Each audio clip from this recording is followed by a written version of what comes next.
Hello friends, welcome to PCM coaching centre. आज की class में पृष्ठीय क्षेत्रफल और आयतन जो अध्याय 13 पर आधारित है उसके बेसिक पढ़ेंगे। इसमें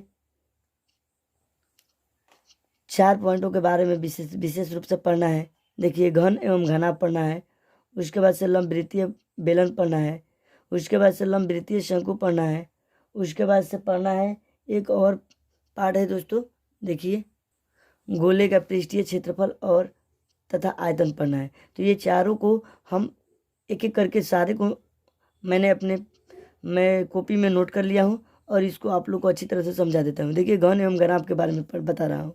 घन वह ठोस आकृति जो 6 सर्वांगसम वर्गाकार फलकों द्वारा घिरी होती है उसे घन कहते हैं। दूसरे शब्दों में भी इसका परिभाषा है दोस्तों, वह ठोस आकृति जिसकी लंबाई चौड़ाई तथा ऊंचाई समान होती है घन कहलाती है। देखिए, ये घन का आकार है, आकृति है। ए सब भुजा मैंने ए मान लिया, लंबाई चौड़ाई और ऊंचाई।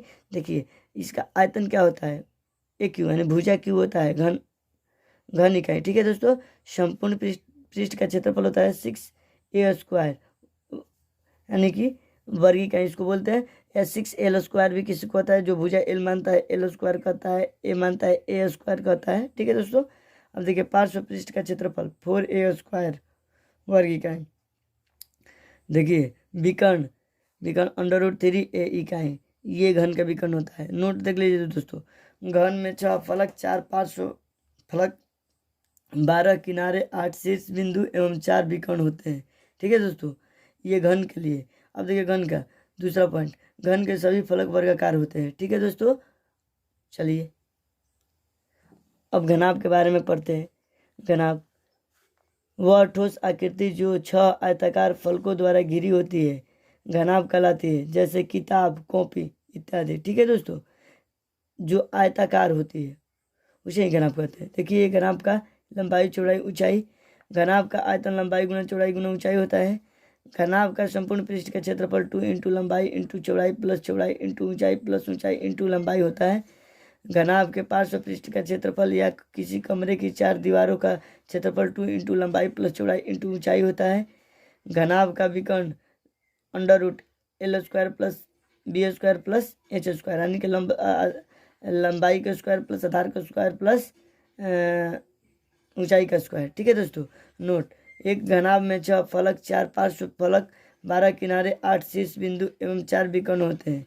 घनाभ के सभी फलक आयताकार होती है। ठीक है दोस्तों, अब देखिए ढक्कनदार संदूक के संबंध में कुछ महत्वपूर्ण बातें जान लेते हैं। ठीक है दोस्तों, जो आपको प्रश्नावली में लगाना है, तो इसके बारे में भी पढ़ लेते हैं। चलिए देखिए, यदि संदूक ढक्कनकार हो तो भीतरी लंबाई बराबर बाहरी लंबाई -2 गुना मोटाई, भीतरी चौड़ाई बराबर बाहरी चौड़ाई -2 गुना मोटाई। भीतरी ऊंचाई अगर निकालना है तो बाहरी ऊंचाई -2 गुना मोटाई। ये दोस्तों भीतरी लंबाई ज्ञात करने के लिए, ये भीतरी चौड़ाई ज्ञात करने के लिए, ये भीतरी ऊंचाई ज्ञात करने के लिए ये सूत्र का प्रयोग किया जाता है।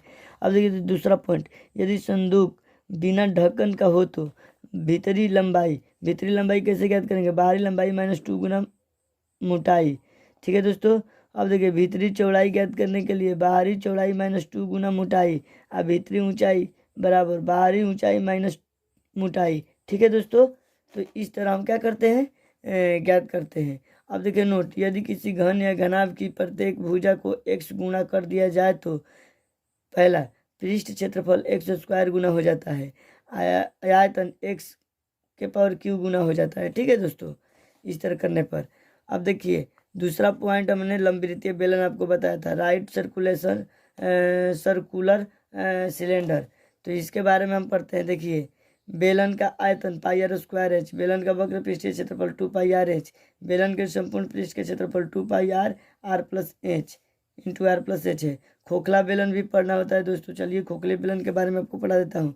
जैसे पाइप होता है ना लोहे का, वो खोखला बेलन की तरह होता है। यदि किसी खोखले बेलन की बाहरी त्रिज्या r, आंतरिक त्रिज्या r तथा बड़की आर वो होता है, ये छोटकी आर है, तथा ऊंचाई छोटा एच हो तो देखिए ये खोखला बेलन है, ये पाइप से काट लिया गया है। ये छोटा आर है, ये बड़ा आर है, पूरा यहाँ से यहाँ तक छोटा बेलन का, ये छोटकी आर से और बड़ा बेलन का बड़ा आर से, मतलब ये थिकनेस होता है ना, ये पूरा यहाँ से यहाँ तक की बड़ा आर मान लेते हैं, यहाँ से यहाँ तक मोटाई को क्या केवल क्या मानते हैं, आर मानते हैं। देखिए अब दोस्तों एच ये है, तो बेलन में प्रयुक्त धातु की मोटाई R minus H, R minus R इकाई, यानी बड़ा आर माइनस छोटा आर होता है। अब देखिए एक अनुप्रस्थ काट का क्षेत्रफल पाई कोष्ठ में R square minus R square, बड़ा आर स्क्वायर माइनस छोटा आर स्क्वायर होता है। बाह्य वक्र पृष्ठ का क्षेत्रफल 2 पाई बड़की आर इंटू एच होता है। आंतरिक वक्र पृष्ठ का क्षेत्रफल 2 पाई छोटका आर इंटू एच होता है। ठीक है दोस्तों, कुल पृष्ठीय क्षेत्रफल 2 पाई आर प्लस आर, यानी बड़ा आर प्लस छोटा आर कोष्ठ में एच प्लस बड़ा आर माइनस छोटा आर कोष्ठ बंद। ठीक है दोस्तों, बेलन में प्रयुक्त धातु का आयतन बाहरी आयतन माइनस भीतरी आयतन, यानी कि पाई एच कोष्ठ में आर प्लस आर कोष्ठ इंटू आर माइनस आर। ठीक है दोस्तों, नोट, यदि किसी बेलन की त्रिज्या के गुना हो जाए तो वक्र पृष्ठ का क्षेत्रफल के गुना हो तथा आयतन के स्क्वायर हो जाता है। ठीक है दोस्तों, यहाँ पर आयतन के स्क्वायर होता है, वक्र पृष्ठ के क्षेत्रफल के गुना होता है। बेलन की ऊंचाई n गुनी हो जाए पर वक्र पृष्ठ क्षेत्र तथा आयतन दोनों ही n गुना हो जाता है। ठीक है दोस्तों, ये ऑब्जेक्टिव के लिए हम जो बेसिक बताते हैं दोस्तों, ऑब्जेक्टिव के लिए बहुत कारगर सिद्ध होता है। इसको आप लोग बारीकी से पढ़िएगा तो बहुत सारे ऑब्जेक्टिव इससे क्लियर हो जाएगा 10th क्लास में। ठीक है दोस्तों, चलिए इसके आगे देखिए। यदि बेलन की त्रिज्या के गुनी तथा ऊंचाई x गुनी हो जाए तो बेलन का वक्र पृष्ठ के x गुना तथा आयतन के स्क्वायर x गुना हो जाएगा। ठीक है ना दोस्तों। अब देखिए तीसरा पॉइंट बोला था लंबवृत्तीय शंकु, राइट सर्कुलर कोन। ठीक है दोस्तों, लंबवृत्तीय शंकु के वक्र पृष्ठ का क्षेत्रफल, ये लंबवृत्तीय शंकु है। देखिए पाई आर एल होता है, जहाँ आर बराबर त्रिज्या, एल बराबर त्रिज्या लंबाई, एच बराबर ऊंचाई। ठीक है, लंबवृत्तीय शंकु का संपूर्ण पृष्ठ का क्षेत्रफल पाई आर एल प्लस आर। ठीक है दोस्तों, लंबवृत्तीय शंकु का आयतन 1/3 पाई आर स्क्वायर एच। लंबवृत्तीय शंकु का आयतन, यदि शंकु के सिरे पर अर्धगोला हो, तो ये अर्धगोला रहता है इस तरह का, तो हमें उसका आयतन 1/3 पाई आर स्क्वायर कोष्ठ में बड़ा एच प्लस आर होता है। ठीक है दोस्तों, जहाँ एच कुल लंबाई होती है। नोट, यदि किसी शंकु की त्रिज्या एम गुनी कर दी जाए तो उसका आयतन एम स्क्वायर गुना हो जाता है। ठीक है दोस्तों, चलिए इसके आगे देखिए। यदि इसकी ऊंचाई एन गुनी कर दी जाए तो आयतन एन गुना हो जाता है। ये सब पॉइंट को आप लोग को ध्यान में रखना है दोस्तों, इससे ऑब्जेक्टिव आता है। यदि शंकु की त्रिज्या एम गुनी तथा ऊंचाई एन गुनी कर दी जाए तो शंकु का आयतन एम स्क्वायर गुना एन इंटू एन गुना होता है। ठीक है दोस्तों, अब देखिए चौथा पॉइंट आपको बताया था ना, गोले का पृष्ठीय क्षेत्रफल तथा आयतन। देखिए इसके बारे में, किसी अर्धवृत्त को उसके व्यास पर एक पूर्ण चक्कर लगा देने से निर्मित ठोस आकृति को गोला कहते हैं तथा उस अर्धवृत्त के केंद्र को गोले का केंद्र कहते हैं।